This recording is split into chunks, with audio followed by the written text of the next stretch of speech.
This was my great-grandmother's house.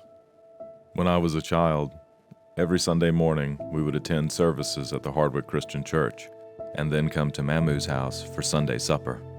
We sold the house after Mamu passed in 1998. It's smaller than I remember, and the south side isn't what it used to be. The house sits just across the street from Central State Hospital, in the shadow of the Jones Building, the same building where my mother and both of her brothers were born. The history of the Central State Hospital is complicated. Depending on who you ask, the people that worked there were either miracle workers or criminals. But the bigger question is, who gets to tell this story? The story of Central State Hospital. My hope here is to share only a small part of an incomplete history, a story that is still being written today. I'm the fourth generation of my family to work on this campus. My grandfather retired from the Department of Corrections, my grandmother from Central State Hospital. My parents met on this campus. It wouldn't be a stretch to say that I wouldn't be here today if it wasn't for Central State Hospital. Our story isn't unique.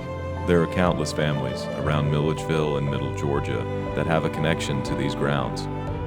So I set out on a course to find the people that worked here and lived here and ask them to tell me their story so that we could share our story. Together we'll explore the history of this institution from its founding to its flourishing, through decades of uncertainty and its ultimate downfall. How did an institution that barely survived the Civil War become the largest mental asylum in the world? How would it come to pass that more than 12,000 people would live on these grounds? And how did it all fall apart? This is the story of Central State Hospital.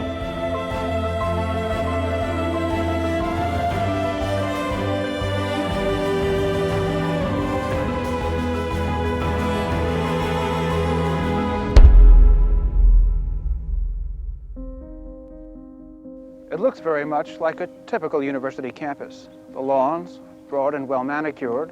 The buildings, a mixture of architectural styles, mostly traditional. A restful setting, almost an invigorating one in the springtime. But this is not an institution of higher learning. It is a mental institution, Central State Hospital at Milledgeville. The area is a small city and has all the usual services of any urbanized area, including postal service, movies and TV cable, telephone exchange, water plant, trash collection, and police and fire protection, to mention a few. 1,000 acres of land with several hundred buildings, including 5 churches, 3 prisons, an extraordinary kitchen, and 24 patient domiciles.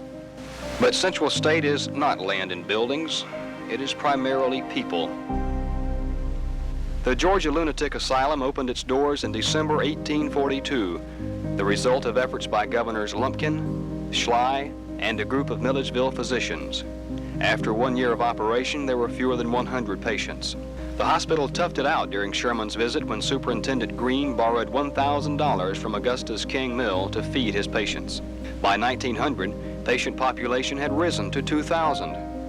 There were 350 employees, and the annual appropriation somewhat over $250,000. At mid-century, as the only mental institution in the state, patient population had continued to increase and peaked in 1964 at 12,305. Patient population has gradually declined, the result of establishing regional hospitals, transferring geriatric patients to nursing homes, and the start of family care projects in many Georgia communities.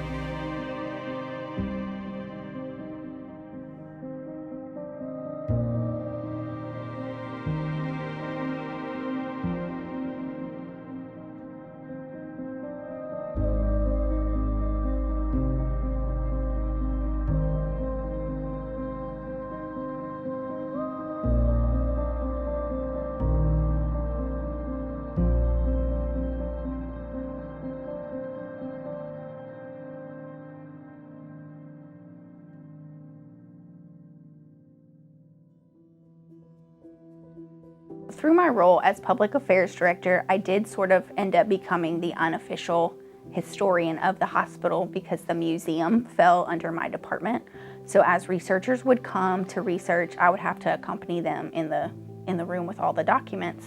So I would read all of the old annual reports. And it was fascinating to read about the early beginnings of the hospital. The founders of this institution, one of whom was Dr. Tomlinson Ford, a doctor here in Milledgeville who saw the need for some type of accommodation for those who were suffering from mental illness, from birth defects, from many of them from just not having a place to go, and wanted to create an institution that would provide for those less fortunate.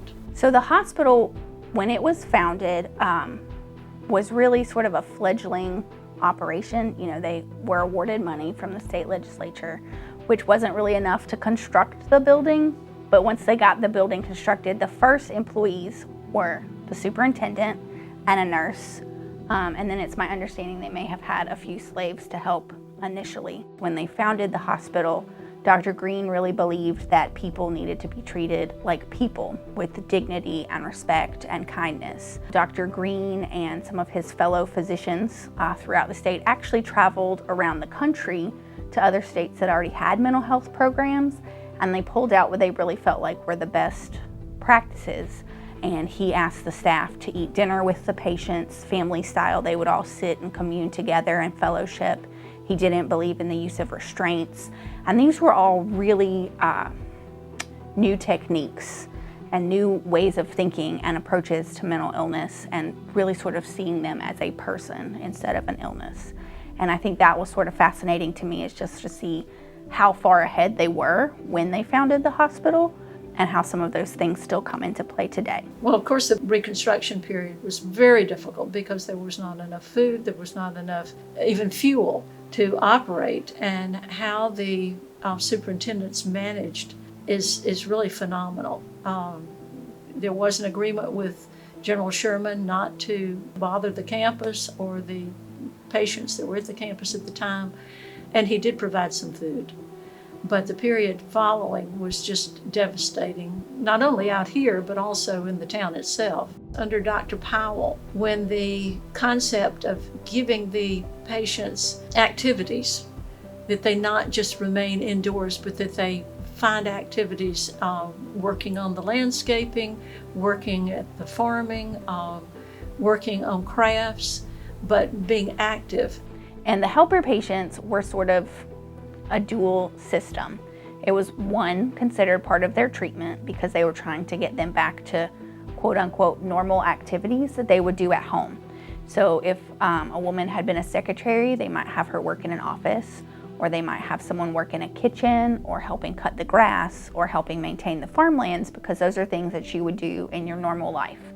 So it's to bring you that sense of normalcy and what it would be like when you returned home. In turn, it also helped the hospital maintain their operations because they didn't have enough staffing, paid staffing, to do all of these support functions to maintain care for the patients. So they were able to focus their limited resources on their medical staff and their nursing and their doctors, and then they could use helper patients to help in other areas around the facilities. The first half of the 20th century was a period of exponential growth for the state hospital. Demand for services outpaced construction in the waning days of the custodial model, and new buildings were erected quickly to accommodate the growing number of patients. Central State Hospital remained the only public asylum available in the state of Georgia well into the 1960s. The decline of the patient population at Central State is a complicated endeavor, and it took many, many years. But there's a whole host of things that sort of led to it. The first was the creation of the other hospitals. So for a long time, until the 1960s actually, Central State was the only state-funded mental health hospital. The philosophy became the treatment of patients in their home communities rather than in a centralized location such as this. After they created the sister facilities, patients were able to leave Central State and be served in smaller facilities closer to home, which is always wonderful because we do want to be treated closer to our home. Legislation and policy changed So it became harder to just have someone dropped off at the doors or just committed. Prior to the 1960s, it actually only took 2 signatures to have someone committed. And then as federal laws have changed and state laws have changed and medications have improved, people can be served at home or in less institutionalized settings. So for example, the state really bolstered their community service providers, so individuals, particularly those with developmental disabilities, are able to live in a supported setting, so maybe a group home with like a house parent, so that they can, do things that you and I might take for granted, like getting a job or, going out to the movies. It gives them that more sense of a normal environment. The federal government says you have to be served in the least restrictive environment possible. So if you can be supported outside of an institutionalized setting, then it is your constitutional right to do so, which makes sense because no one wants to live, in a hospital forever. So adding those community supports along with increased medications, increased availability of medications, a reduction in stigma, has kind of led to the decline over the years. As the hospital began to downsize and as buildings became vacant, no longer filled with patients or with employees to provide them services, community leaders turned their attention to realignment efforts for the campus. State Representative Culver Kidd went to the Department of Corrections with a plan to reuse the buildings. The Department of Corrections took over Frank Scott and the Washington, the men's facility. But it was a shot in the arm for the community because people had jobs in the prison, these buildings that had not been used for years, and it was great. I started out as a health services technician in 1976, immediately after high school. In 1978, I was certified as an emergency medical technician and went to work for the hospital's ambulance service and was hired in 1994 as associate administrator of the Kidd Hospital. In 1998, Craig Nursing Center's administrator retired and the division chief thought I would be a good fit and sent me down temporarily. Decided I liked it and I stayed with it until my retirement in 2007. I mean, the Central State Hospital was the heart of Milledgeville, period, but here on the south side of town, it was a bustling community.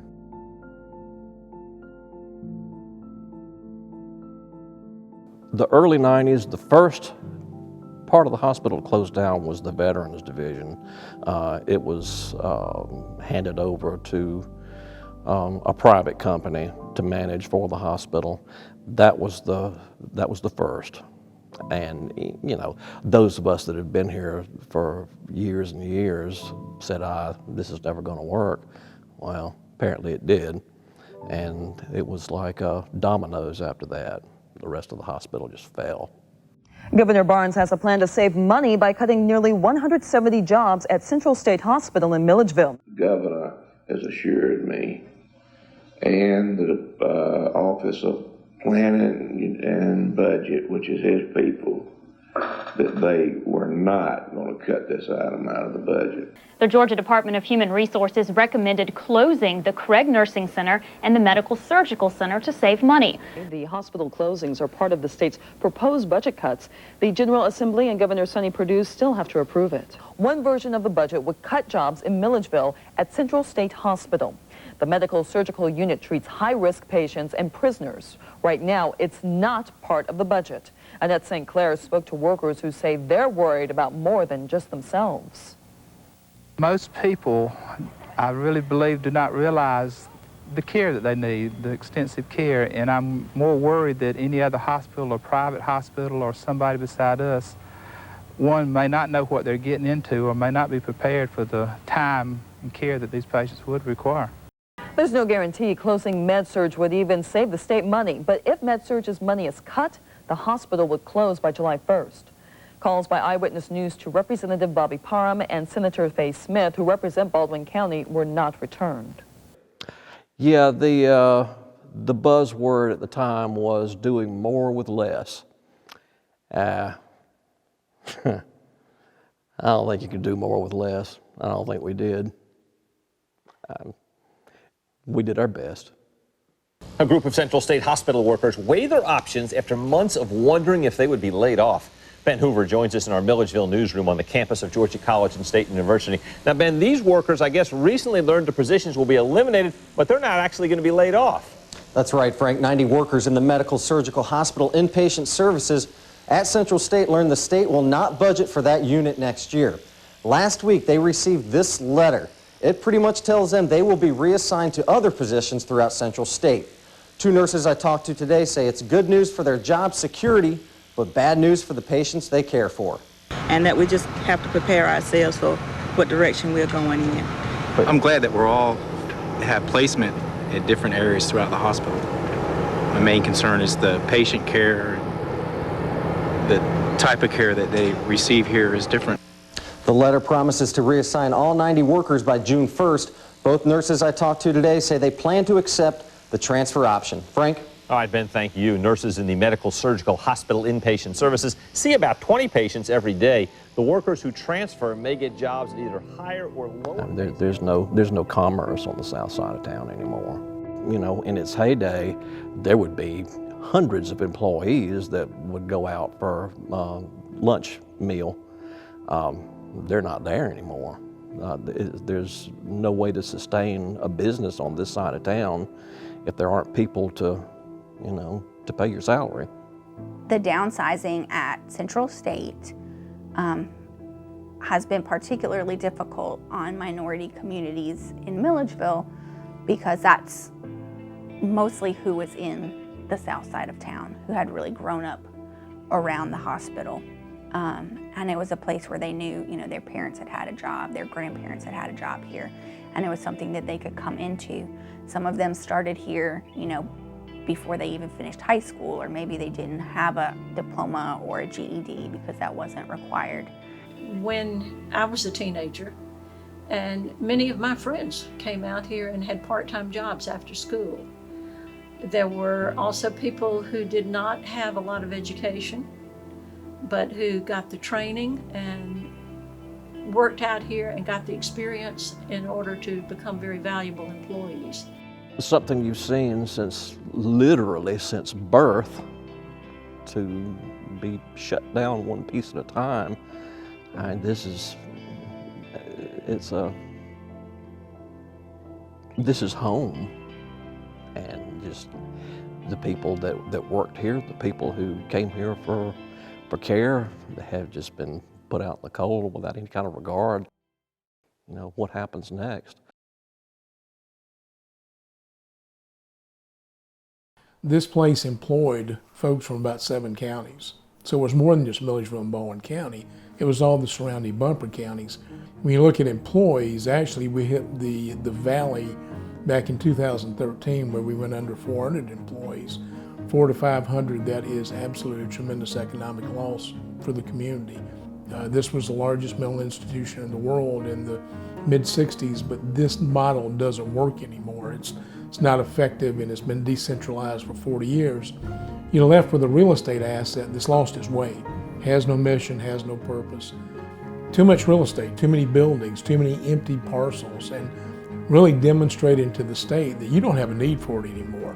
I really think the key to it was a couple of significant meetings with the city council back in 2011, and then particularly with then Governor Deal back in August of 2011.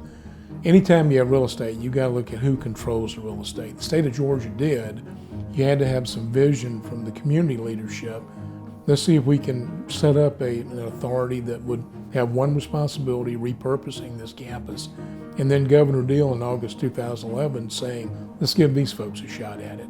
And it really took off from 2011. These buildings were built to house thousands of people, and they are gigantic. And so really focusing on revitalizing any of these buildings is a gargantuan task that I don't envy of the redevelopment authority. Farm Kitchen was a 115,000 square foot building that was built for one purpose: feed the client base at the state hospital 3 meals a day and the employees. State said we're done with it. What are you going to do with a 115,000 square foot commercial kitchen? Pretty dark, dank, big, and open, But we were very fortunate. We found a visionary that would work with us on the project to renovate, rehab, and then reopen the kitchen as a modern USDA certified food preparation facility. I was really excited to see the kitchen reopen because it was the world's largest kitchen. You know, it's exciting for me because it feels like it's breathing life back into this area that I love so much and that I care about. We came to Milledgeville 5 years ago to take a look at the facility. Thought it would be an interesting project to try and get this building resurrected. Then we started to develop the whole concept here of an agricultural production center. Our food production would concentrate highly on using as much local Georgia-grown product as possible and producing for some local Georgia companies.